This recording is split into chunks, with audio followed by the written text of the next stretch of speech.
Something happened on February 28th, 2026, and most people won't feel the real cost of it until months later.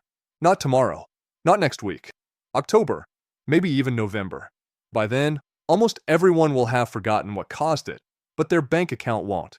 Right now, it just looks like higher gas prices. Annoying, manageable, easy to ignore. That assumption is exactly where people get it wrong. Because what actually started that day didn't create just one financial problem. It triggered 5 separate waves, each one hitting your life at a different time, each one disguised as something completely unrelated by the time it shows up.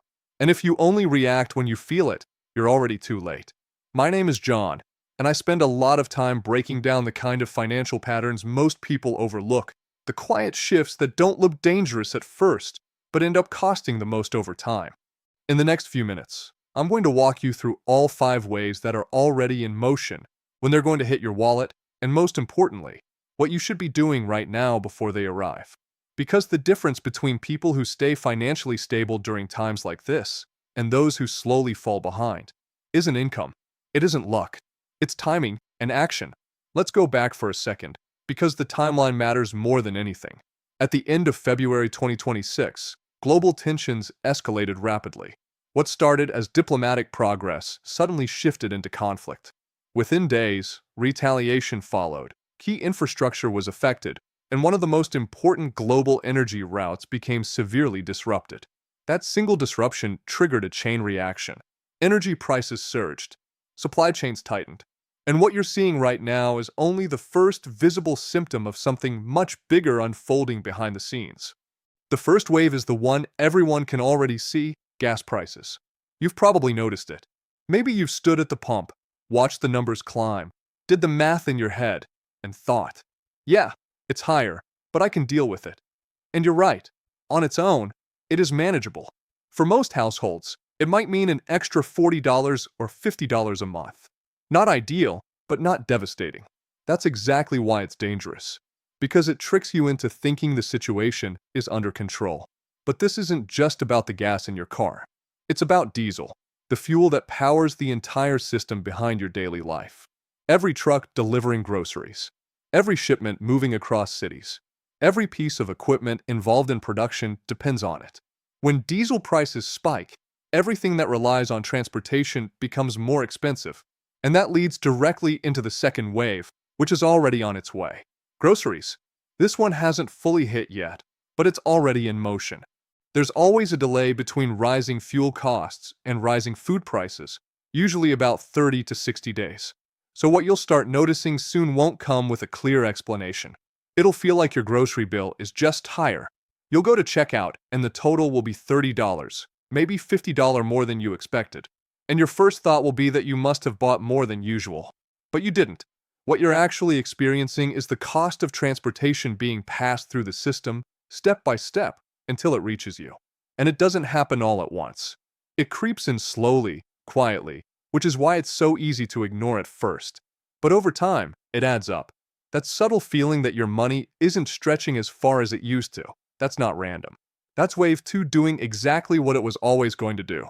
Then comes the third wave, and this is the one almost nobody is paying attention to. Fertilizer. It sounds distant. It sounds like something that shouldn't affect you directly. But it does, more than most people realize.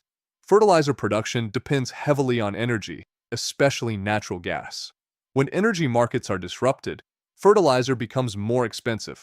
And when fertilizer becomes more expensive or harder to access, farmers have to make difficult decisions. And here's where timing becomes critical. Those decisions are being made right now, during planting season. But you won't feel the consequences today. You'll feel them months from now, in the fall, around October. That's when this wave shows up, not as a headline, not as breaking news, but as higher food prices again, without any clear reason why. And by that time, most people will have completely disconnected it from what happened earlier in the year. That's what makes this wave so powerful. It hits late, and it hits quietly. The fourth wave is more immediate, especially if you're planning to travel. Airfare. Jet fuel is one of the biggest expenses for airlines. When fuel costs surge, airlines don't absorb it, they pass it on quickly. And unlike groceries, airline pricing works ahead of time. That means rising fuel costs today are already being built into ticket prices for the next few months. So even if oil prices stabilize tomorrow, flight prices won't drop overnight.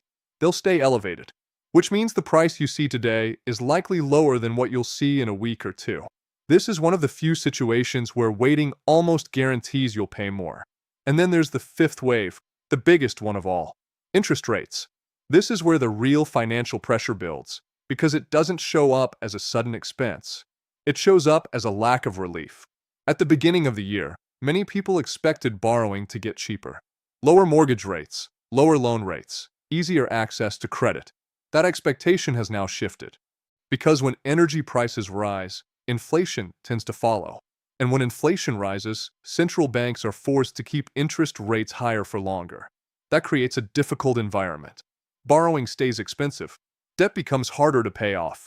Financial flexibility shrinks. And this is where small decisions start to matter a lot more. Carrying a credit card balance becomes significantly more costly.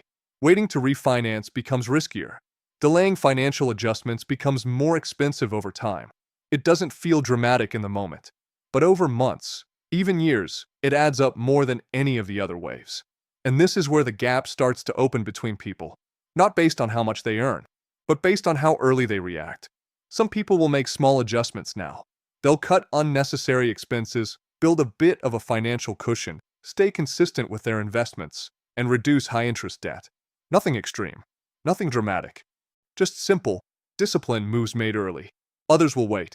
They'll react once prices rise. They'll carry debt a little longer. They'll assume things will settle soon. And neither group will feel like they're making a huge mistake. But over time, one group slowly moves ahead, and the other slowly falls behind. So what can you actually do right now?